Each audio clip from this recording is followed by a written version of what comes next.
Looks innocent enough, doesn't it? Lots of young people play cornhole in the park. Seems like a good place to toss a bag around. But sometimes there are dangers involved that never meet the eye. So no matter where you meet a stranger, be careful if they are too friendly. One never knows when the conspiracy theorist is about. Let's take the case of Ronald Farber. Ronald played cornhole all afternoon, and he didn't feel like throwing bags alone, so he decided to ask another boy. He'd done it 100 times before. He didn't think anything was unusual when the boy struck up a friendly conversation. In fact, he seemed like a real nice guy. What Ronald didn't know was that Ralph was sick. A sickness that was not visible like swine flu, but no less dangerous and contagious. A sickness of the mind. You see, Ralph was a conspiracy theorist, a paranoid person with a desperate need to feel they have a special knowledge that somehow sets them apart from the masses. So no matter where you meet a stranger, be careful. If they are too open-minded, if they question the official versions of the facts, and if they don't trust the United States government. One never knows when the conspiracy theorist is about. He may appear normal.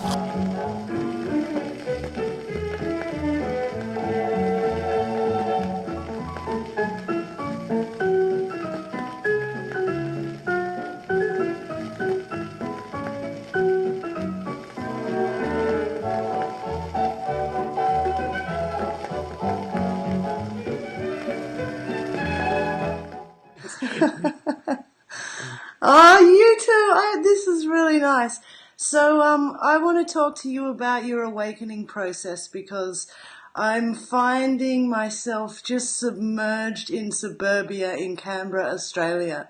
And every single person I meet, I don't want to put it in a bad way, but they've got no fucking idea. Yeah, I hear you.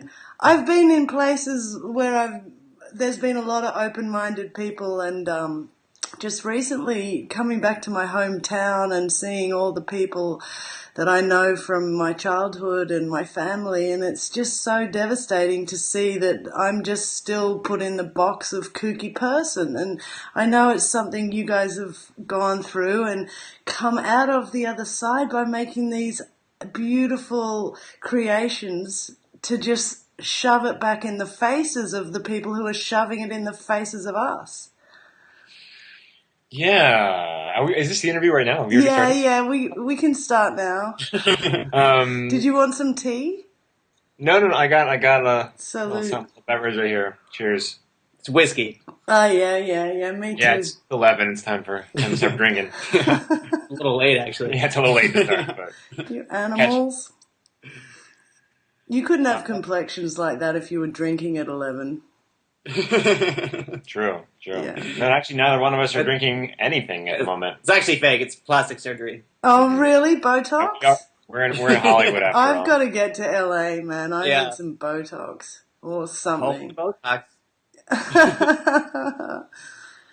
So tell me how you started to awaken.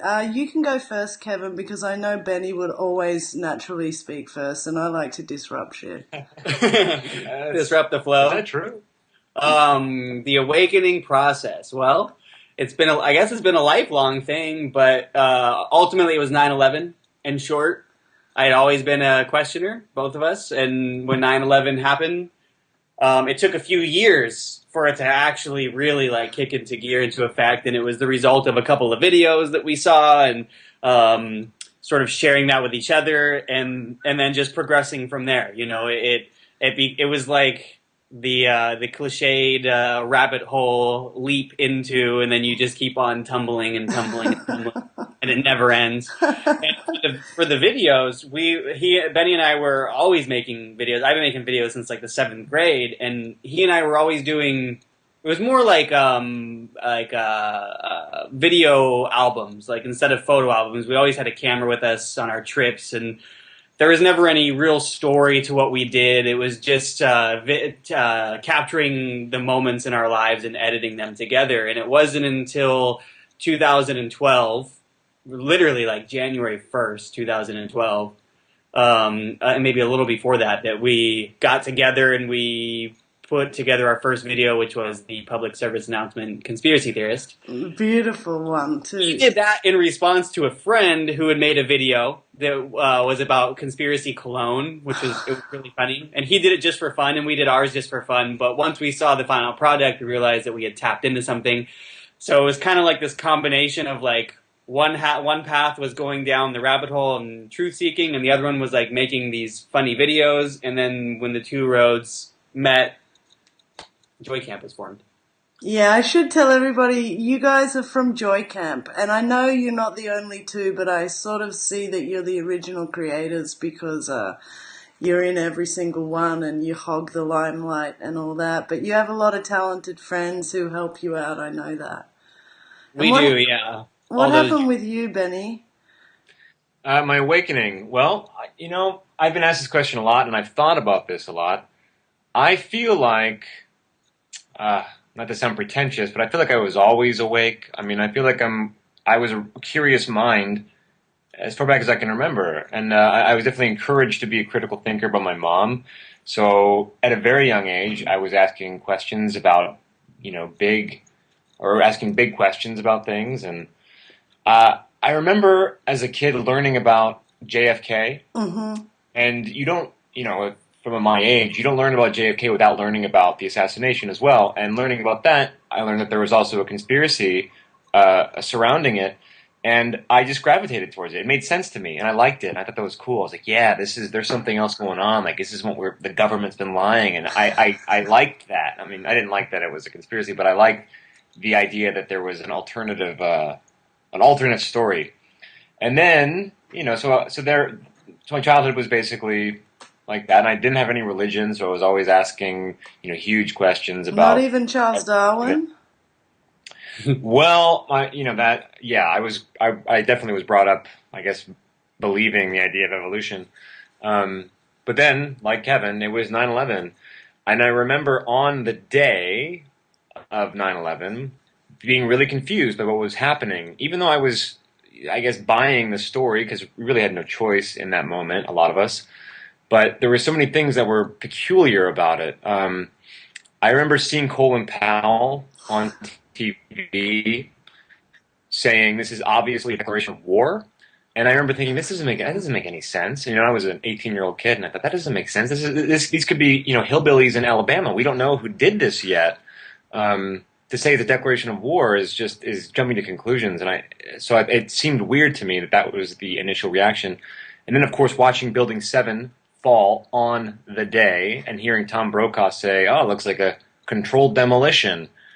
And I thought, yeah, that does look like a controlled demolition. So it didn't make sense, but I was still believing it because I didn't, we all simultaneously suffered from a traumatic event. So we were all kind of in shock by what we were seeing. So I guess I kind of believed it. But then Kevin and I went to college together in San Francisco.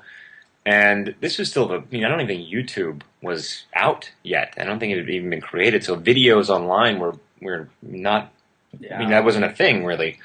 But we saw one video about the Pentagon and pictures, and there was no narration for this video. And it had that sort of like, dark music with a heavy beat, and it was kind of a scary video, but it showed how the plane couldn't have, a huge airliner couldn't have crashed into the Pentagon, and the wreckage wasn't there, and it didn't make any sense, and both of us just, gravitated to that. We were like, yes, wow, this is what I've been waiting for, something like this. And from there, I mean, it was all downhill. couldn't stop. And then for the next, then I just dove down the rabbit hole. I mean, head first, I was obsessed with 9/11 and all the documentaries that came out. And then I found people like David Icke and Alex Jones, and I just became obsessed with learning everything while in college. And like Kevin, we didn't really know what to do with what we were learning. So, but we've always been really, happy-go-lucky guys, free-spirited, and don't take life too seriously, and we both have good senses of humor. So even though we were frustrated by what we were learning, we were always able to laugh. It just took us a few years to figure out that was how we could contribute, because we were trying to go to, like, we were going to rallies and whatever, to shout with bullhorns at people and preach 9/11 truth, and it didn't feel right. I mean, it's right for some people, but it didn't feel right for us. And then, but still, we wanted to contribute. And then all of a sudden, like he said, we made one video and we went, oh, Yeah. of course this is the way we contribute. We keep it light. We make fun of things. We are very intelligent, and we are aware and awake, and we can make jokes. Yeah. And we quickly realized just how important, if not essential, that is to helping people, break free of their conditioning, and also help people who are already awake relax a little bit. Yeah. Because we all get accused of proselytizing, or being on a soapbox, or trying to lecture people, because there's no other way of introducing the information without sounding like some kind of a lecturer, because you have to give people bullet points, you have to give them stuff to turn to, you have to give them like references, and then you do sound like you're lecturing, and it's not casual like dinner party conversation. But I have never really been one to try and resolve anything in one particular conversation, just basically leave things with people that can annoy them for years, months on end, whatever. Was there, I'll start with you again, Kevin, was there some kind of a personal thing, anything that happened in your personal world that made you decide to go from keeping this stuff more personal to becoming public? Or was it always just, were you always out there like that with your belief system? That's a good question. I don't know, to be honest. I think it's maybe a little bit of both, probably. Because I know when I get really paranoid about things, I wish not to be public, but then I know that's a fear-based mentality, and I don't want to give into that. Yeah, So, that's are we what allowed to say bad words on this program, or yes, is this fucking a bad cunt, word? say whatever you like. I love swearing. Fuck, shit, fuck. So we could say like the word government. Yeah. Hey. Hey. So I don't know. I think that it was a combination of the both. I think that when I would probably the years of not being public about it, it was more because I didn't have the understanding that I do now. Yes. And I feel like I have a much clearer understanding of how reality works, at least to the degree that I'm capable of understanding at this time in my life. Yeah. Much more than I did 5, 10, 15 years ago. So I'm a little bit more comfortable and confident in the way I perceive reality, and that makes me more comfortable and confident in sharing that with the world or the audience that we have through YouTube and whatnot. So yeah, I think it's both, and I think that I remind myself when I get paranoid about being public and vocal about this stuff that that's a fear-based emotion, and not to give into that. Because if I'm not speaking up, then I'm not serving the truth, and if I'm not doing that, then what good am I doing to anyone or myself? Yes, my friend, it's so good to hear it be put so simply, because it is about fear for so many people. I still get regular comments on Facebook, people saying, yeah, but don't talk about this on Facebook. And I'm like, well, they already read the rest of our conversation, so they know that you're clued up. So you may as well, it's like, I can't stand it when people step into the fear, and almost everybody does, almost every time this stuff comes up. And they are genuinely just saying, I have to protect myself. I have to protect myself. And they're never looking at how all of us living in fear, protecting ourselves, is fucking with everybody who's being fucked on the planet. Yeah, absolutely. I couldn't agree more with that. And so that's why I try not to give into that too much. Good for you. I don't think you can and still function in this reality. You can't live in fear. We all know that. So I don't know. I just take it one day at a time, to be honest. Every day is a new day, and some days are harder than others. And I just try to stay on target and try to stay proactive with what we're doing. And some people like to go on Facebook and and tries to raise as much awareness as they can that way. Some people like to go on the corner and hand out 9/11 DVDs and shout through a microphone, and we like to make funny videos. So it's just sort of like our way of tackling how we can best serve truth, I suppose. It's beautiful. And what about you, Benny? Was there anything personal that happened in your life that made you decide to step up and out? Yeah, I suppose. Just a sense of frustration with trying to activate a career that didn't seem to be in line with where my heart and my mind were at. You know, I decided I wanted to be an actor when I was, 4 years old, and I pretty much put my life on that trajectory for 20 years, or 22 years actually. And so I moved to LA right around the age of 26, and I wanted to be an actor. And it's so easy to be to feel defeated in this city, in Hollywood and in Los Angeles, especially with your back catalog, dude. and then realizing, it's been sort of it's been a process of letting go of childhood dreams, but also liberation, because I realized, gosh, I don't even like television shows. I mean, for the most part, there's some good ones, but this like prime time. This is going to sound really insulting, but I'm here with my mum, and she's making me watch Bold and the Beautiful, and I reckon you could actually be like a third man in the Bo, Hope, and Wyatt thing. You could be on, you could be a soap actor. Like, you'd need to do something about your hair today, but I've seen you in some of those TSA clips and stuff, and you could do anything. I mean, but at the same time, as you're growing up and realizing the true nature of what's happening in society, how everything's controlled from the top down, it does make you feel really defeatist. It's not just like, oh, what chance do I have up against all of the actors in the world, but what chance do I have when I've already shat in the face of almost every company, in a sense? I mean, is that a rude question?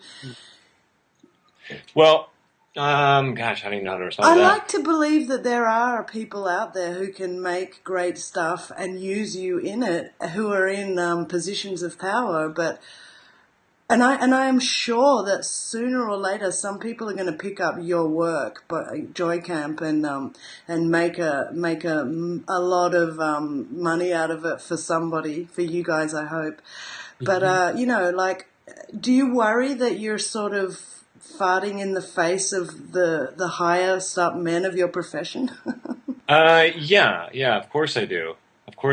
But at the same time, you can't help it. My goal is not to be on television anymore. I mean, it still sounds like a nice idea, and I'm sure it would be really fun, and I'm sure the money's great. But the work that we're doing is so gratifying, and the proof is in, how do I say it? We're doing the right thing, and the right doors keep opening as a result of what we're doing, and we keep meeting the right people. And even here, being in Tinseltown, we have interest from people who have money, who are involved in the business, because we are doing something that is so different that, once you get to a certain level of popularity, I don't think they really care what the content is, as long as I just got goosebumps. That's a sign. And erect nipples. But that's a sign that the universe really, Yeah. that's a sign that the universe is telling us yes. And what you said is the reason why I know Kevin said what he said about fear, and the way I like to live is what is really truly gratifying, and that's what life is for creating these things. Who did you first start to tell besides each other? Because I know you've been friends for a long time. about our awakening. Yeah. I think it was anyone close to us, really. Anyone that would give us the time of day. In the beginning, I couldn't muzzle myself. In the beginning, I had no control. All I wanted to do was anything that came into me blew my mind. and I had to share it with anybody that walked down my hallway, essentially. Yeah. I mean, we in college, we were knocking on our neighbors' doors. Come here and watch this Pentagon missile video. And, you know, and as it progressed, it became obviously immediate family, none of whom see, from my perspective, aside from my younger brother who does all the film work for our videos, and he's a smart and sharp, and he gets it. My mom is a little bit more open to it, but my dad just is very difficult to speak with, and my older brother and pretty much everyone beyond in my family as well. So they were next, and then immediate friends, I suppose, were after that. And it was years of frustration of trying to, you know, I could have spent the rest of my life trying to convince my dad of something in particular, which I'm able to do in a 3-minute video now. Not necessarily sway his opinion on something, but he'll listen to me. Yeah. Whereas before, when we're just screaming at each other at the top of our lungs for years on end, we get absolutely nowhere. And then all of a sudden I make him laugh for a couple of minutes, and he's in the next room sending the video to some of his friends. So it took a long time to learn that lesson, for us in particular, the power of comedy. And, you know, it might not be the route for everyone, but for us it was certainly the way to go. So it was many years of frustration and trying to scream at the top of my lungs and learning how to really communicate with people. It's a lesson that I really haven't learned until the last year or two of my life, to be honest. Me neither, still. Yeah. I'm still learning, but it's really important. It's really crucial because I feel like it's the biggest flaw of the truth community is communication. I really do. I mean, there's some people that are really good at it, but then there's a lot of people that are terrible at it. Just absolutely terrible. And they might have really good information, you know, withholding certain names of people that we know. They have fantastic information and sources, and they can back everything up, but they can't tell it to anybody to save their fucking life. So all they do is end up causing more harm and arguing with each other. Yeah, they cause more harm to themselves and to the movement, and then they bicker with other people within the movement. And then what you find is smart people who are all in the same boat sinking that boat instead of working with each other to keep it afloat and moving forward. So communication is essential. What about you, Benny? What was the question? Who did you first tell? I believe you came from a bit more of an open-minded background. I did, but similar to Kevin, I mean, because we are now, I mean, as of very recently, in this sort of age of information, you know, even my parents, as open-minded as they are and were, they didn't have access to the kind of information we have now. So there were barriers between them and me as well. Maybe not as much, but still there. And when I first started awakening, like Kevin said, I was showing everybody, excuse me, especially the 9/11 stuff. Like, I didn't have any reservations about it. I thought, wow, we all need to see this. And frankly, people were pretty open to it. Like, I was showing Loose Change, that documentary, to everybody. And it took a little while before I realized that, oh, wait a minute, not everybody wants to get this perspective on things. And That's right. Ended up having a lot of arguments. And, you know, like Kevin, with my dad, we were having a lot of arguments about 9/11 in particular. I mean, to the point where we were yelling at each other. And my dad is, you know, we have the great relationship. Like, we have never had any issues communicating about anything, but about this, we were having a lot of trouble. And that took a couple of years to figure out how to communicate. And then I actually got a little more scared not scared, but hesitant to talk to people about anything, because I didn't know, because the deeper down the rabbit hole you go, the more confusing it is. So I didn't really feel comfortable talking about stuff because I didn't know what I was learning and I didn't know how to make sense of it. So I became sort of trapped in my own brain about everything I was absorbing. And then, you know, like he said, Joycamp became, for so many reasons, it became so good. But, you know, that was one of the best things about it, is it helps communicate my feelings and my ideas. So yeah, And I guess. brilliantly too, really beautifully, really nice scripts and beautifully made videos. Yeah, anyone who hasn't yet been, I can't believe it, but yeah, get on over to Joycamp on YouTube and check out all their videos. As soon as anybody's seen one, they're going to watch as many as they can. Well, that's the hope. Yeah, I hope so. But we're still trying to harness our craft as well, because I know that there's still, we haven't, we're just now, our momentum has really picked up in the past few months as far as gaining subscribers and people watching our stuff, but I'm actively figuring out how to communicate this information even more subtly, perhaps, so that more people can access it, because I feel like sometimes we still preach to the choir, and some people don't like what we're doing. They don't get it. And I want to be able to reach those people. I want this to be, I don't want to say mainstream, but I want to really bridge the gap. And so we're constantly trying to figure out how to do that. Have you actually lost friends over the years, like most people have, by pursuing this information, or family pushed away? Well, yeah. I mean, I think we both have very similar situations with older siblings. Yeah. His older brother, my older sister. She does not support Joycamp. She thinks I'm ruining my chances at a Hollywood career. Won't watch any videos because we made one Sandy Hook joke. Oh, I loved that. That was so, and it too. wasn't My older too brother soon. Yeah, but because of that, she will not watch any Joycamp videos. Oh my God. So the explanation I have for my sister is much extends further than just Joycamp and me being a truth seeker and her not. But yeah, we don't talk pretty much at all. I know. My ex-girlfriend in grad school, who I was in a very involved relationship with, she was with me at the time when I was at my most, how do I say, crazy. I mean, I was really just going crazy over what I was learning, and I needed somebody to talk to, and she was not that person. And we ended up, well, she didn't want to hear it. She didn't want to hear it, and then we ultimately broke up because of that. And maybe if I had not been, an awake person, we would have stayed together. But that was really what drove us apart. She really hated me talking about the stuff I was talking about. So, I have this theory. Sorry to interrupt you. I have this theory that 95% of people who I'm talking to, they already know it deep down, but for this reason or that reason, or holding their job, or paying their mortgage, or keeping the kids in school, they can't even begin to entertain the thoughts of, deep down they know a lot of this stuff, whether it's not so much the Sandy Hook and the Boston bombing type hoaxes, but everybody can look at 9/11 and go, yeah, that was definitely a big lie.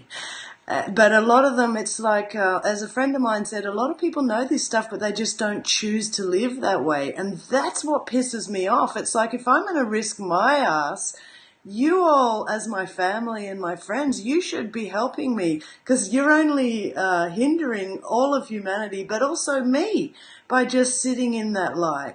But it's sort of like the Santa Claus lie, isn't it? It's like everybody's like grown-up adults, and they all act like, don't ruin the illusion we're all in. Do you find that? Yeah, that makes perfect sense. I completely understand what you're saying. It's there's many times when I feel like you'll be talking with someone who isn't of this way of thinking, and you can say something to them, and you can almost see it in their eyes. Yes. Like a little glimmer of like they know the truth deep down, but they've lived a lifetime of lies, so it's so suppressed that they're too afraid to tap into it, and actually like give it a chance to figure out the real truth about it. So I think that's totally true. It has to be, because the truth is the truth, and everybody knows it somewhere inside. It comes from somewhere, and it's like, not to keep going back to our families and stuff, but that you learn so many lessons through who surrounds you. And so, like with my dad grew up telling me that the government was spraying the people. I was a kid. My dad used to tell me that the government was out there spraying, but then I would bring up the subject of chemtrails to my dad, And years later, when I was an adult and learning about it and actually realizing that is true, Research. he wouldn't have it. He wouldn't hear it at all, and we get into vicious arguments about it. So when we made the chemtrails conspiracy guy video, we were able to communicate about it, lovingly, and so that was sort of, to get back to the humor thing, that was sort of the key for us. But yes, I think that most people out there, unless you're a complete sociopath or psychopath, or you're born into one of these, these families, these bloodlines, right? Or you're just really stupid. Or you're Yeah. just really ignorant, which is really what evil is, right? Is ignorance. And so everybody else, though, which is like most of the people in the world, they know the truth, but they just are born into a society where they're conditioned in every aspect around them. Oh, yeah. And whether it's school or work or whatever it is, and they go through a whole life of this. And my dad's biggest flaw in my mind is he's so sucked into the two-party paradigm. Yeah. My dad is true liberal, and he thinks that every problem in the world is a result of Republicans. My dad is a really smart, wonderful human being, but he can't break free of liberals versus Democrats because he's lived conservatives because he's lived his entire life that way. And to change that shatters everything he's ever believed in, and he has to come to the terms and realization that in that regard he's lived that to be a complete lie for decades and decades and decades. And that relates to most people, I think, like you said, the 95% of people that you were talking about. But your dad could be on the same side as Joycamp. I know. Doesn't he realize that? My dad is a very big fan of Joycamp. He's a very big supporter. My mom is too. My older brother, for the same reasons his older sister, is not, because we made a Sandy Hook joke, which I think is brilliant. Oh, but, it is. It is. If you know that Sandy Hook's a hoax, it is a brilliant joke. If you're still thinking that all that shit was real, and you haven't seen the Wayne Carver video, or you haven't seen the videos of the parents not crying, or if you haven't seen the Dave McGowan story about the Boston bomb hoax, then you are still thinking all that shit is real. It's so disturbing. Can I ask how, change the tack a bit, how do you guys cope with the government? Do you comply with everything, defy the government? How do you deal with that? Because I know America's not easy to defy the government all the time. You mean in our everyday life? Yeah. Paying tax, paying road rules. I'm a taxpayer. And yeah, I pay for health insurance, and I don't vote, though. I'm definitely not a voter. But we have to. I mean, even if you understand deeper truths and you can see through the fucking bullshit, you can't just drop out of society. You have to participate to a certain extent. I mean, or else you're what do you? You're not going to help anybody. If you decide to just check out and go, build a hut in the woods, I mean, that's good for some people, but for me, that would mean I'm no longer contributing towards the awakening of the people or the betterment of humanity. I'm just deciding to check out because I see through the bullshit and I don't want to deal with it. So we have to participate. Yeah, it's a good time. I think it's just the times that we live in, deep down the answer is peaceful noncompliance. And to just say, no, I'm not going to put up with this shit anymore. But if you do that, you're one of a few, and then your life can really backfire on you if you play that game too much and don't find balance between the two, because you can not comply and find a middle line and still do good and hopefully keep inching and working your way towards noncompliance where you can reel in enough people with you. When we have the numbers, we can all not comply and change the world. But we don't have the numbers yet because people are still sleeping. And I just want to backtrack a little bit, going back to what you said about Sandy Hook and Boston and all these things. One of the keys of what we're doing is trying to get people to educate themselves or to come up with their own ideas and conclusions. We're trying not to push our beliefs on anybody. We're not saying this is what I believe. I believe Sandy Hook was a hoax. We're trying to offer an alternate perspective so that people will be interested enough to look it up on their own. Because honestly, let's face it, I mean, yes, there is obviously these events are not what we're being told, but you can't get to the bottom of them. You can kind of like see the pieces, but you can't see the whole picture. So it's up to the individual to try to put those pieces together themselves and not take anyone's word for it. Do your own research. don't just listen to the CNN about an event. Look at it on your own, because we don't know. I don't know what really happened at Sandy Hook. I don't really know what happened in Boston. I know it wasn't what they said, but I don't know what happened. So No. you take the information and run with it. Like, we've been having a lot of backlash recently. We put together this Cadillac parody of I a Cadillac. loved that. That one absolutely excited the fucking pants off me. I Right. thought it was so brilliant. Good, thank you. Well, the criticism we've had over and over about it is this moon landing joke we have. Oh, that's the best bit! Well, hold on a second. It's Hold on a such second. the best Hold on a bit. second. So, but we basically copied the Cadillac commercial beat for beat, and the guy, he talks about going to the moon in the commercial. So we made our own little thing, and I look right at the camera and I say, you know, it was filmed by Stanley Kubrick.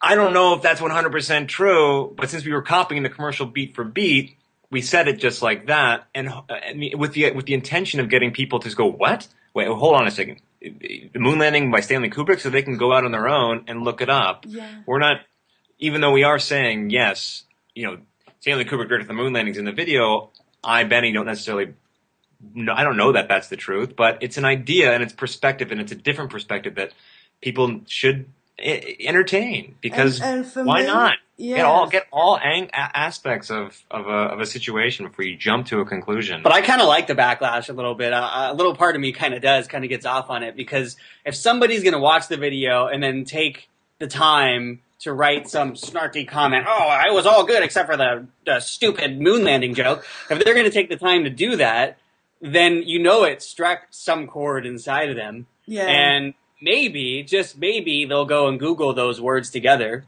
and they'll look it up, and they can still decide that it's bullshit if they want. Who cares? But that might be the only time in their mind or in their lives that they've done that. And now it's in their head, regardless of how they think. And it might come back later. It's planting a seed. You know, that's what we do. When we make someone laugh, we break down the barriers so that everybody walks around with in their lives because the society around them tells them to. So we crack that, and then once that's cracked, we plant a little seed, and then we go on our way. And that's it. Love Yes, sorry, Benny? Oh no, but we really try not to push our own personal viewpoints on people or our opinions. We're not trying to say this is how it is and this is how you should feel. We're simply trying to present it as an alternate perspective in a funny way so that people can get it and do their own research. You know, That's humble, and that's good. And I know that I have changed my mind on the moon landing at least 10 times. Who hasn't? Even in the 70s, when I would watch the old footage, you know, the 10-year-old footage or whatever, I used to watch it and go, that just doesn't feel right.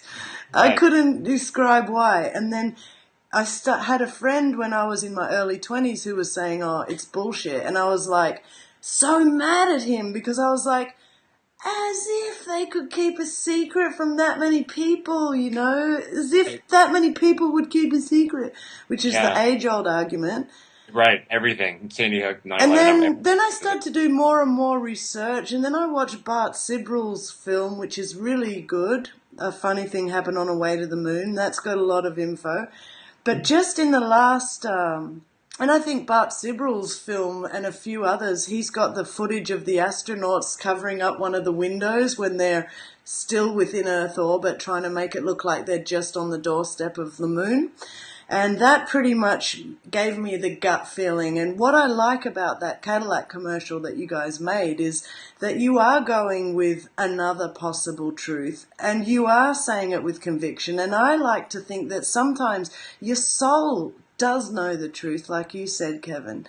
The truth does exist in all of us. And so maybe sometimes it is okay to just, like, let out something that may or may not be 100% true, but it's so enjoyable for me to hear somebody else say something with conviction, because all our lives we've heard, oh, Neil Armstrong landed on the moon, with conviction, you know. Even today I was in my little nephew's ear. He's like 10 years old, and I was like, you know, the moon landing's not real. And he's like, yes, it is, Neil Armstrong. And I was like, no, that's just... And then he's like, they did this and this. And I said, no, they've never been outside of Earth orbit since 1971. Why wouldn't they have gone back there? Why isn't there a McDonald's on the moon? And he goes, they're sending a Mars lunar a rover to Mars, and I was like, yeah, but that's just bullshit too. Like the stuff they say about the moon, and his poor mum is like, oh, you're not going to Auntie Elissa's anymore. But that's what I want to say. I love your princess intervention videos. They're good. truly beautiful. And, it's so exciting for me as a woman to see somebody talking to a child like that. And I don't know if you edited her out or had her in a separate room for some of that, but... That's Well, some cool. of it, yeah, we did on the second one. We did. The second one we did. Well, that was more of a timing issue. Yeah, the second one we didn't. We only had one camera, frankly, so we had to split it up. The first one was mostly all together, and it's my niece, and She's a gem. her both the girls were my nieces in the videos, and her mother was there, and they had such a good time. I think we've gotten some flack from people saying that you shouldn't talk to little kids that way, but for the most part, the response to those videos are overwhelmingly positive. In fact, our most positive, I think, from all of our videos. Well, but anybody out there that watches that video and thinks you shouldn't speak to a girl either way, it's my niece, and she had a fantastic fucking time filming that with us. So there you Absolutely, and she holds her own. furthermore, that video, the first princess intervention, came from me ranting one morning or one night, hanging out about this stupid princess culture and how bad it's negative. It's not a good thing for girls to embrace because it's teaching them to live up to this ideal that they never can live up to. And it's absolutely fleeting as well. It sort of suggests that everything's over by the time you're like 25. And really, I think things only start to get good when you get older and lose your ego a little, Yeah, so that. Why I'm hearing my voice. Tell me who were your a part 3 eventually to that. So good. I could watch that. Intervention. We have the relapse. We still need a recovery. So we'll get there. I'm looking forward to it. So who else? Who's been your teachers, if you've had any teachers or inspirations? Comedy first and then... Yeah, probably. Okay. So we've been asked this question so many times now, and we always are like, damn it, we forgot so-and-so. So let's start with comedy. Our comedy influences are... The Simpsons, for sure. We are big Simpsons fans. Obviously, George Carlin and Bill Hicks. I mean, those are like the icons of icons. Dave Chappelle, huge influence. Monty Python, huge influence. A big fan of Lenny Bruce's comedy. One of my favorites as a kid was a show called Animaniacs. I don't think I've ever seen this interview. That's right. But I used to love this show when I was a kid. It was a cartoon. But they were smart. Like, they would make really, almost like they were winking at the camera with their cartoons. They were almost winking at you with their jokes. So it was like adult humor, and they had great commentary. But, so that's comedy. Yeah. And as far as people go, I have to say, I know that you've had an issue with people's voice, but David Icke was essential to my awakening. Oh, David Icke absolutely was a real go-to person for me for years. I went to his website and found a lot of great information through him. But now it's branched out to so many sources. I mean, it was funny is that, I don't consider myself to be this conspiracy theorist, which is that really nasty label that you're not. You're just a great human. Don't worry. I don't go onto websites every day and look out for the newest conspiracies. But we have one of the great things about developing Joycamp, one of the great other aspects of it is we've been introduced to so many amazing people as a result. I mean, the smartest people I know and the most humble people and the most genuine people. So everybody we've met through Joycamp, I'll say, has been an influence to us. Right. We now know so many amazing people, and they're all such great sources for information. So instead of listing all their names, all of them, all these people, all. Yeah, and I mean, it's cool because a lot of them, I spent years going to their websites, like you said, David Icke, and now we have. Well, look at that spider right there. Whoa, it's a daddy long legs. Ooh, look at that thing. Max Egan, I got to point out. Max Egan, yeah. Sorry about that. What a gem. He's a gem. You want to see it? He could clean. If Max was there, he'd pick that spider up. Where? I can't even see. Oh, it's a daddy long legs, boys. I'm All right, well, Australian. That's not impressive. And it's cool because I spent years watching David Icke's lectures, Me and too. he was quintessential to the Awakenings. People can say what they want about him, but now we communicate with him through email, and he shares our videos, and it's Great. fantastic. And same goes for a lot of other people. I know, like Santos Bonacci, Zen Gardner, and Red Ice Creations. Yeah. Lana and Henrik over there, we're friends with them. Richard Grove at Tragedy and Hope, we're friends with him. What about the Free Your Mind conference people, like Mark Passio and... Mark Passio is great. He's a gem. Yeah, he's wonderful. There's people. I've never been to one of the Free Your Mind conferences, but I know people who have attended. I know our friend Jan Irvin was invited, and he's at Gnostic Media. Yeah. I mean, honestly, like, it's a long list of It's people. a long list, but it's like, I've heard of all of them. This is what is amazing to me. It's like, it's not like Right. there's 500 names that we're throwing around. There's more like 150. And it's true. And when you really think about it, I regard these people as like the smartest people on the planet right I now. do too. That's why I'm interviewing you. Oh, thank you. Well, it's such an honor to be categorized amongst these people, and also to be friends with them. And you do realize it is sort of a small group of people, like you said, but it doesn't take a lot of people to change the world. It really doesn't. And we have a small group of psychopaths controlling the world right now. So you get a small group of smart people, they can take over too. I believe, at least. I can't lose faith in that. I think I'm going to take this guy outside. Yeah, that was actually a great realization I had a few years ago because it's easy to feel overwhelmed by the shit that's thrown at us. And I remember having that sort of epiphany, like, wow, if it's only, a handful of people, a couple hundred at most, let's say, who call the shots, all you really need is, a couple hundred people to counter that, to be the balance that.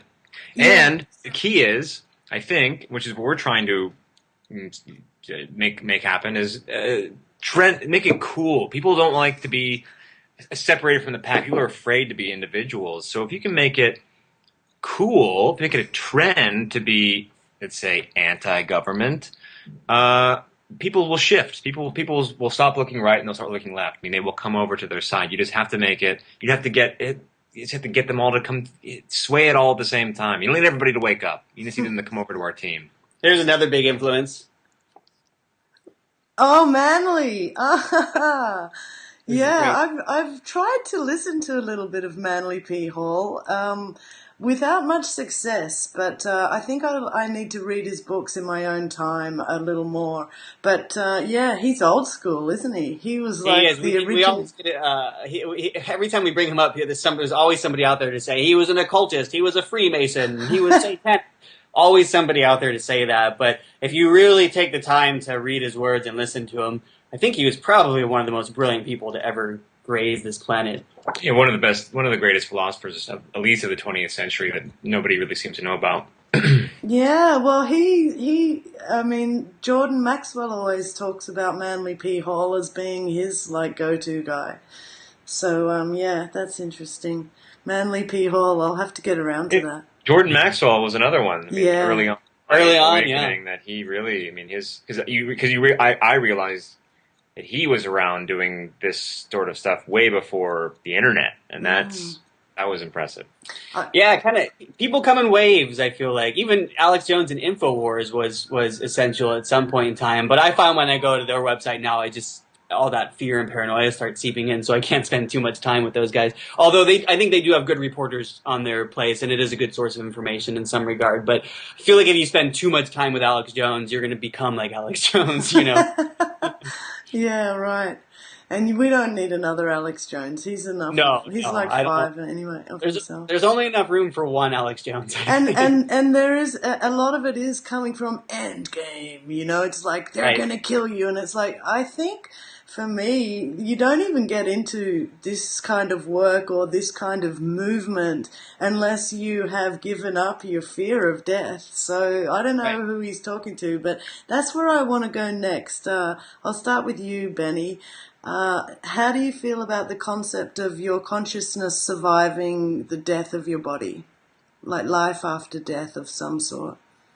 I mean, that concept resonates with me, and it's something that I don't know, I've thought about more as I get older. I feel like I don't feel like this is all we get. I don't think this is our only chance, and I think there's a real good chance that our certain souls have been around for a long time. Otherwise, I can't really explain how some people, like, I'll bring my family back into the equation. I don't know how my sister and I were raised identically, pretty much. You know, we have the same upbringing, the same values, the same concepts bestowed upon us. One of us is super open-minded and empathetic and thinking critically about things, and the other one is the exact opposite. And my whole life, I've been confused by that until recently, when I finally entertained the thought of, well, maybe she's just a new soul, and maybe I've been going through this, or not I, Benny, but whatever is inside of me has been doing this for a long time, and that made more sense than anything. Yeah. It made more sense than any kind of like moment in our lives where I became this way or she became this way. So I definitely feel like. Look at, I think I said this to someone the other day, look at Mozart, you know, he came into this life being able to do musical things that people who study music for their whole lives can't achieve. So I definitely think there's something in that. How about you, Kevin? How do you feel about the concept of living after your body dies? Did we lose you? Hello? Hello, can you hear me? Oh, you're back. Okay, sorry, I lost you for a second. Could you repeat the question again? I'm sorry. Yeah, no, I'm just wondering how you feel, Kevin, about the concept of your body, your consciousness existing without your body, living after your body dies. Yeah, I think that our consciousness has existed long before our bodies, and I think it'll exist long after our bodies. I feel like our bodies are just something that we inhabit for a short span in a really long book. You know, it's one chapter in a long book, I think. And that's why the whole idea of heaven and hell has always been so weird to me, because if we are conscious and eternal and have been and always will be, how could we be judged off of this tiny little frustrating life inside of a human body forever? Yeah. It's so weird. And I sat in an ayahuasca ceremony last summer, and that was a profound on so many levels. But the I guess the most profound aspect of it was sort of the remembering of source energy and remembering what was inside of me and feeling that connection, this sort of, for lack of a better term, pure light that is inside of me, Benny. And it was the first time I was feeling my body and seeing it as something separate from myself. Yeah. It felt like a vehicle for the first time. It felt like a vessel. And after that, I mean, I was pretty much convinced that I'm just inhabiting a body right now, and it's creating this person that I am, this personality, but it's connected to something much deeper and much bigger. I remember when the first computer game virtual reality suits came out with the masks and the gloves in the 80s. And I remember like watching that and just having this instant kind of, oh, fuck, that's what our body is. Like, it's just a way for us to see into this reality. Can I ask you guys if you're afraid of anything, if you want to share it with me? I want to know what you're afraid of. You know, ironically, I actually have a slight phobia of spiders. So, and look at how you just handled that like a woman, Kevin. I'm so proud of you. And you took it outside because you loved it. Yeah, I always heard it's good luck to save a spider like that. But no, I guess more seriously, I don't know. I guess I don't know. What am I afraid of? Well, you think about it. I know it. I can answer that. I'm afraid. I have been afraid of, being quieted, silenced, or whatever. I mean, that's one of the unfortunate aspects. Well, there's a lot of unfortunate aspects, but something that you can't be a truth teller without fearing for your life. Yeah, absolutely. That fucking sucks. Like It we all does. we have this moment where like, wow, they're gonna find me out. Especially if if I'm smoking a little weed and just like getting lost in my thoughts. I'm like, wow, I'm putting my name out there and my face out there and you know saying things you're not supposed to say. I know, I'm looking I at don't want two them to of the come men get on the me. planet with the biggest balls. And we'll see, and that's gonna be. I go, oh fuck! Like that's.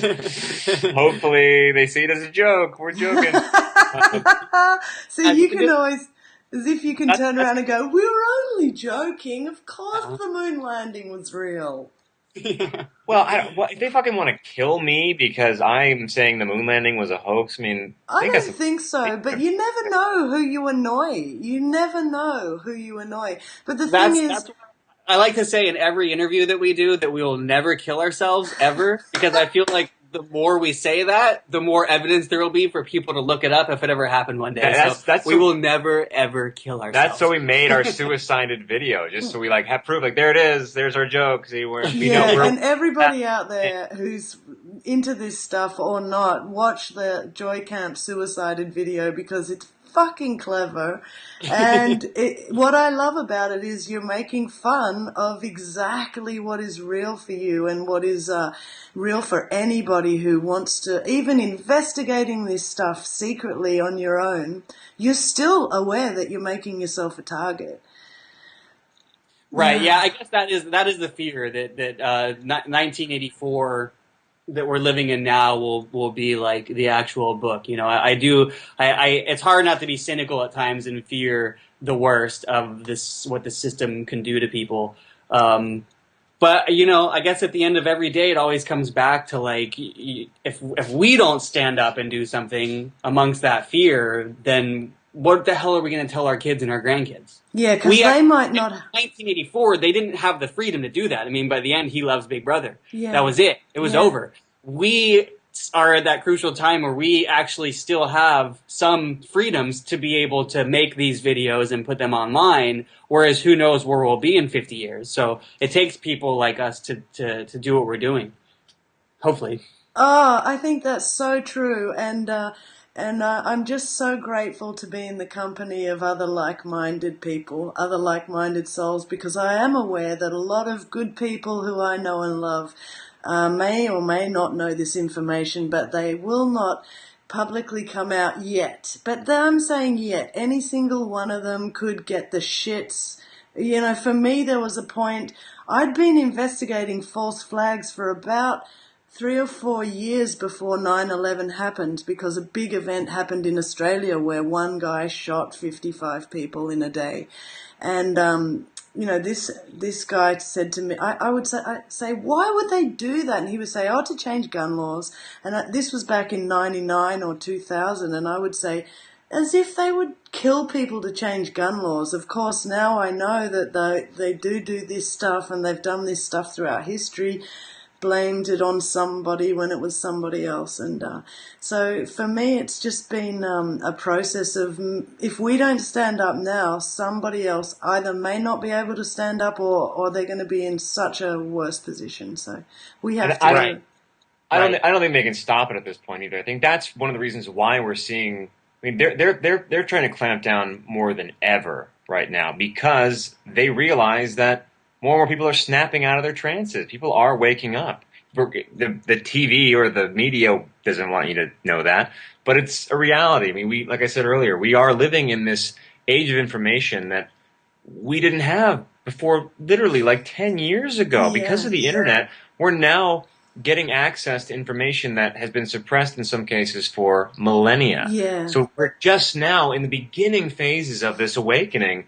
And, you know, even if they are killing people, they can't kill everybody, because it's going to keep happening. People are going to keep waking up. People are going to keep finding their unique ways of doing or spreading truth in whatever way they want. And this, the more that they try to suppress it, the more people are going to wake up. So I think that's what keeps me from being too afraid sometimes, or getting too panicked about my own sake, my own, you know. Yeah, and I don't want to wake up 20, 30, 40 years from now and look back and say, like, why didn't I say something or do something when I had the chance? Yeah. Why I don't want to live with that my whole life. So anybody out there that has been wanting to say, speak up or do their own thing and you know, follow the truth and preach the truth and hasn't yet out of fear, you know, you have to look at all the people out there who preach lies, and they have no problem doing it. All these people that go online, wherever they go, to tell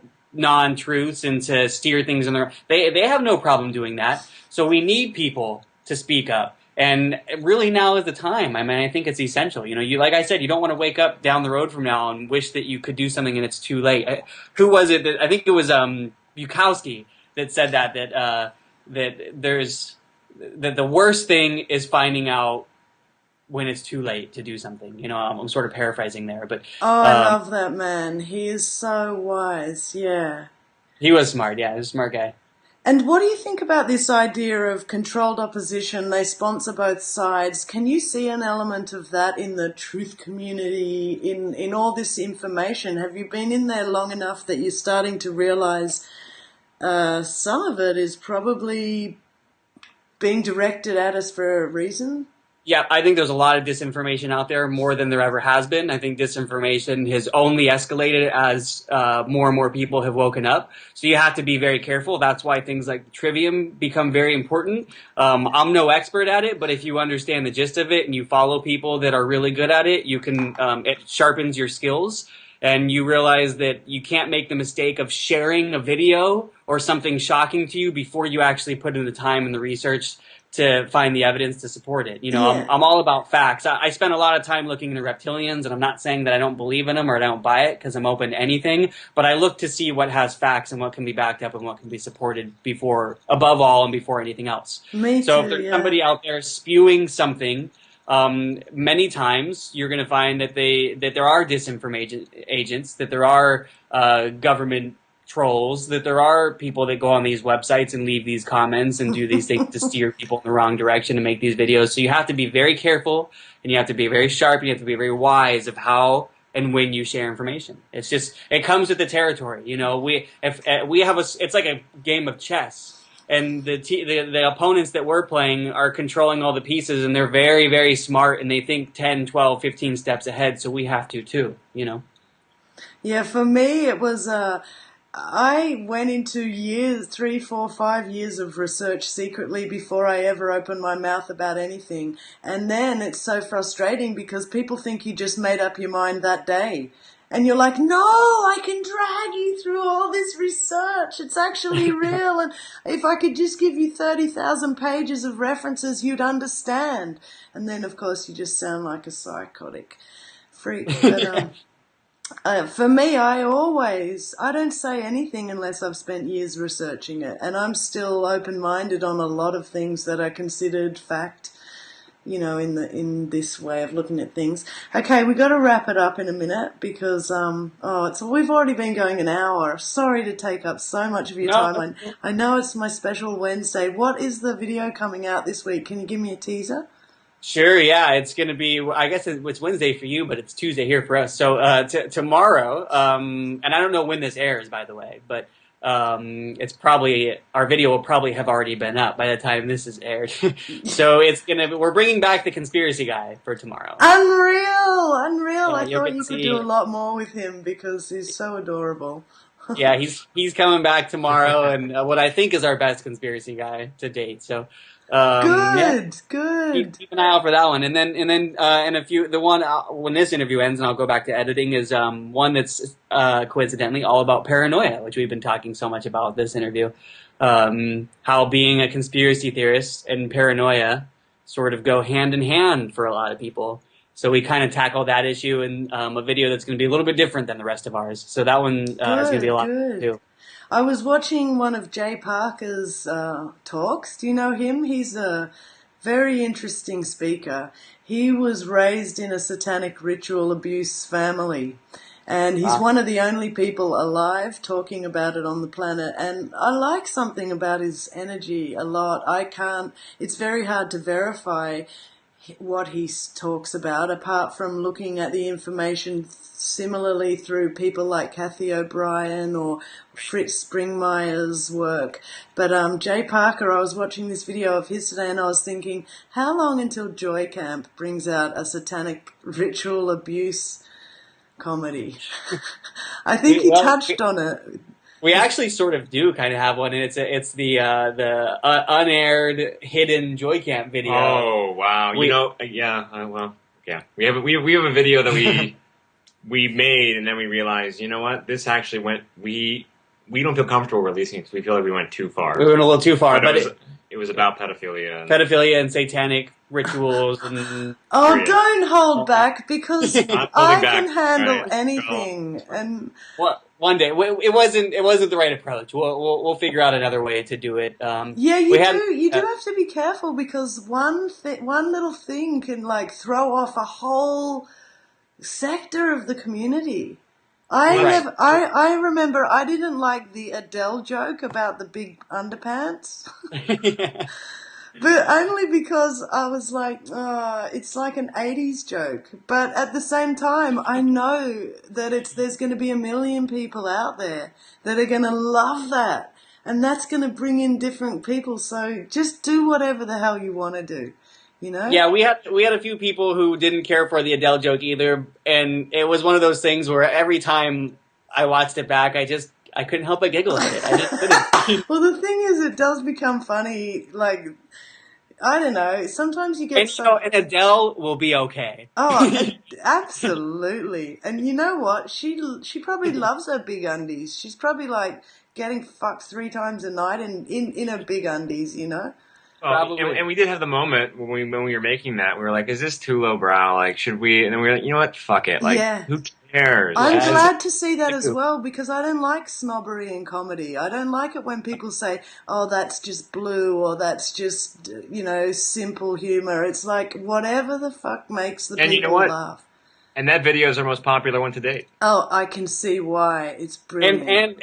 And frankly, if you watch any Monty Python, those guys make fun of women in general, more than any other comedy group probably ever did, Yeah. And I mean, they were brilliant in the way that they did it. Yeah. But we just took a little page out of their book, I suppose, Yeah. Look, don't let me criticize you or even make you question anything ever, because I'm just telling you how much I love you at the same time as telling you that, one joke was a little lowbrow or whatever. No, it's good. It's good to hear. Who gives a fuck what anyone thinks? I'm glad it was that joke and not something else that was more. Yeah, not the Sandy Hook joke. Meant something more to us. Oh man, that Sandy Hook joke! I fell in love with you guys too soon, Kevin. Too soon. That was just so. When you're sitting at home and you haven't seen many Joycamp videos, you're not quite sure what you guys are about, and you watch that video, and you just go, oh my God, these guys know everything and they're funny and they can make great shit. Right. So. But the important thing to remember about what we're doing is that we are just calling attention to it. Yeah. Yes, Sandy Hook is questionable, but I don't know the specific details of what really happened there. And I think that's maybe, not to pat ourselves on the back, but I think it's the brilliance of our approach is we don't take a side. Yeah. You can get a sense of where we're at, but we're not saying this is how I feel about this issue and this is how you should feel. But we're just presenting. There's a strong flavor coming through, like I remember when I watched Team America by the South Park guys. Right. I got halfway through that movie and I was like, they have been paid to balance this up, like when they had to start taking the piss out of Sean Penn and Susan Sarandon. I'm sure that part of that was their idea, but I'm sure it was really promoted as well by the powers that be to really go hard on those like lefty anti-war protesters. Or maybe it was just those guys because they are really over the righteousness of some of us. I'm not sure.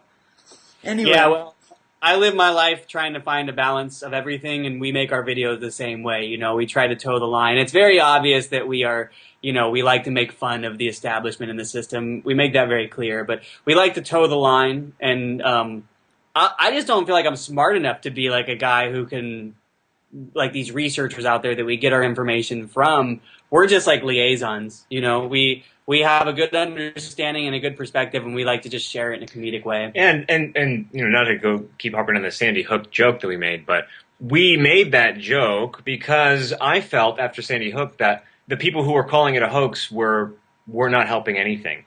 Because you cannot, someone who's not awake, if you're going to just say, oh, these were actors, no one's going to listen to you. Yeah. No one's going to or listen to you. flat out say, no kids You're not died. helping anything. You have to be much more subtle in your approach. So, if anything, we make fun of conspiracy theorists as much as we make fun of the establishment because we are trying to say, hey guys, okay, keep it in your pants. Before you just declare something, be a little tactful because Sandy Hook almost felt to me like it was a trap for conspiracy theorists because it was so in our faces, the inaccuracies the and Boston bombing too. Yeah, too. Yeah. So you have to. I am quite sure that film footage of that father Robbie Parker when that was released, that was deliberate. I feel that they're trying to gauge who is researching for themselves versus who's getting all their information from the television. Right. So I don't know what happened at Sandy Hook. I know that there's something fishy about it, but we were also making that joke to make fun of the people who were so adamant about calling it a hoax because they're not helping they weren't helping anything. They were probably their intentions are in the right place, but you got to be careful. So we were making a joke about the whole situation. Trying to get in that way. Have you guys must have heard this, Diego Garcia, the guy who smuggled his phone in his butt? Yeah, and took a picture. And took a photo of nothing and sent it from Diego Garcia. I mean, that is, to my mind, it may well be real, but it seems like such obvious disinfo because there's so many, it's like the people who would put it out there would be laughing at all of us just spreading it. I think I can speak for both of us with this. This is about the size of an asshole. This is the size of an asshole. Benny, you've got to get out more. Asshole, phone. And they're also rectangular. And that's not to say that some people couldn't fit that in their asshole because I'm sure that there are people out there that could. I'm sure they have, and I'm sure it's online if you really wanted to find it. But when I first heard that story, my gut was like, come on, in his asshole. And I just wanted a journalist to say, was it in his asshole or in between his cheeks, or was it just down his undies? We needed that. I mean, apparently the picture, if you saw the picture, it was black. So it's did he take the picture while it was in his asshole or what? But I've never found I haven't seen anybody be able to back that story up. As far as look, no pun intended. And then meanwhile, here we are, how many weeks after the fact, and the mainstream media is still talking about this Malaysian flight. I mean that's the proof to me that this is all part of their game. It's a distraction. Absolutely. Meanwhile, there's this huge standoff at the Bundy Ranch that the mainstream media is paying no attention to. Yeah. Where you have armed militia facing off with the feds, and it's how much of all this is true and whatnot, I don't know, but it certainly seems like when the media doesn't pay it any attention, it's more and when real. the guy Cliven Bundy gets painted as a Tea Party crazy lawbreaker by the mainstream media, then it certainly seems like, rallying behind this guy at this time is the right thing. But who knows? We're still in the middle of it. There's not all the information is out, so you just got to kind of follow it and be diligent like everything else, Yeah, for me, I've really gone off information at the moment. I'm just I feel like I don't quite know who to trust and that I have some general concept and principles, and I'm just going to get back into cooking. Something like that. Yeah. Well, okay, let me ask you one more question. If you don't mind, this is my favorite question to ask all boys. Tell me something about yourself, Kev, you go first, that you don't want me to know. Something about myself that you don't... Benny, don't start practicing your answer. Oh, no, I'm that's like a paradox. Something that I don't want you to know... You don't have to. It's a horrible question. I don't even know why I ask it, but it just really does seem to bring this tension in. Just keep it to yourself. It's nice while I still respect you. No, I'm trying to give you a good answer to it, but it might take a little bit of thinking. Something about me that I don't want you to know. I would never answer you if you asked me that question. Not in a million years. I don't know. I don't know how to answer that Have question. you got one, Benny? I'm thinking, yeah, I guess so. I don't know if it's exactly something I don't want you to know, but something I wouldn't normally say. I wouldn't mind making a lot of fucking money. I wouldn't mind being rich because I feel like I recognized at a young age that the system was wackadoo. And I thought, if I'm smart enough to see that the system is bullshit, I'm smart enough to beat the system. And by beating the system, I want to fucking make a lot of money. So there's something that some people wouldn't necessarily like to hear, but I would love to be fucking rich. And to juxtapose that, I am very poor. So, how about that? There you You're go. going to die like Gandhi with just a pair of shoes, and Benny's going to have like speedboats. No, I think Benny would share with you, Kevin. I think you're going to be fine. Yeah, unfortunately, I'm not worried about it. Yeah, there's power in having money. I don't necessarily think the speedboat, but I don't think that there's any reason why you can't be the richest man on earth, and I'm sure you'd vaccinate a whole lot less kids than Bill Gates. So good all power to you. Kids. Yeah, I would love to see you guys the most richest men on the earth, and then we'll see how good your ethics really are. I mean, I have no reason I like to. a good challenge. But I'm the same way. I'm like. It's easy for me to have these opinions and this way of viewing the world while I am free, but if somebody offered me $2 million to do a Good Morning breakfast show where all I talk about was whatever the state wants me to push, could I really turn it down? I think I could, but, nobody's offered me, so I don't know. I know, right? Yeah. Hey, you guys, thank you so much. This has been the most highlight of my year so far. It's been really awesome to meet you, and it's been really, really a good discussion.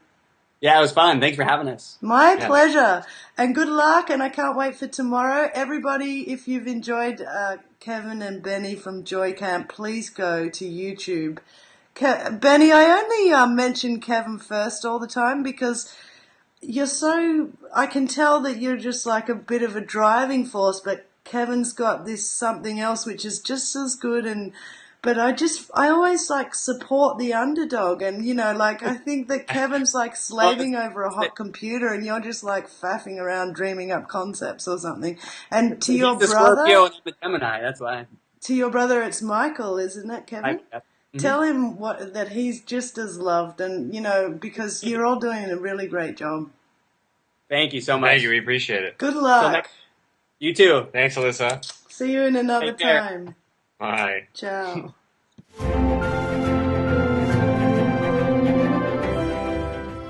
Ladies and gentlemen, please welcome the creators of Joycamp and zero-time nominees, Benny Wills and Kevin Kostelnik.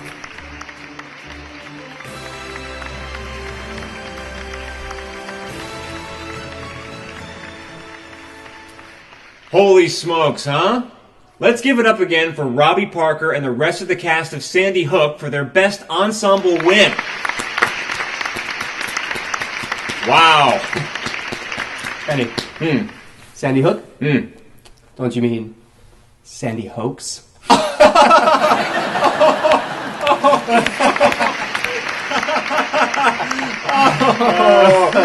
Oh, too soon, Kevin. Too soon. As long as there's been film, there's been propaganda in film. From Reaver Madness To an Inconvenient Truth. to Contagion. This year's nominees for Best Propaganda in a Motion Picture are Argo, a sweeping romance between Hollywood and the CIA. These lovebirds may not get the glory, but rest assured, they got your back. The Avengers, a film about an invincible government superhero team that can go anywhere and only kills bad guys. Lincoln, the same guy who said, I, as much as any man, am in favor of the superior position assigned to the white race. You tell him, Abe. Torture Works, According to Zero Dark 30, a film that shows how waterboarding and other torture techniques helped the CIA find and kill Osama bin Laden. Hunger Games. A rich and powerful elite, an exploited and dumbed-down population, high-tech surveillance, a manipulative mass media, and a whole lot of blood rituals. Rated PG-13.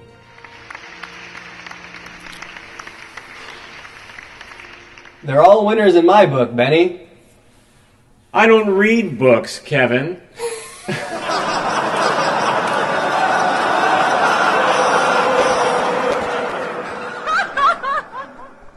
Oh.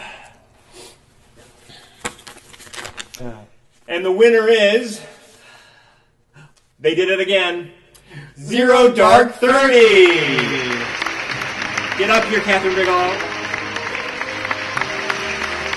Catherine Bigelow will be accepting the award on behalf of the CIA. This really is, there's no other way to describe it. It's the moment of a lifetime.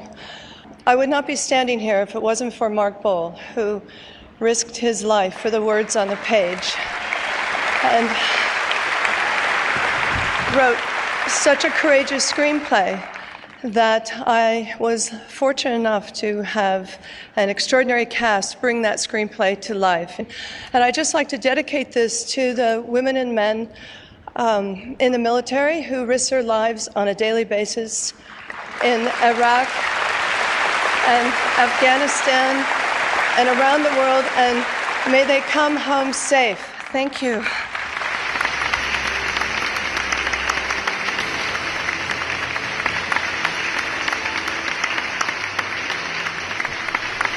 Oh.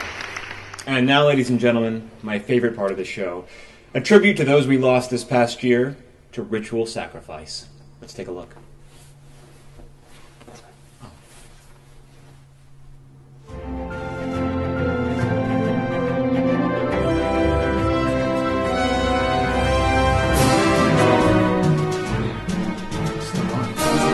A lot of sacrifices.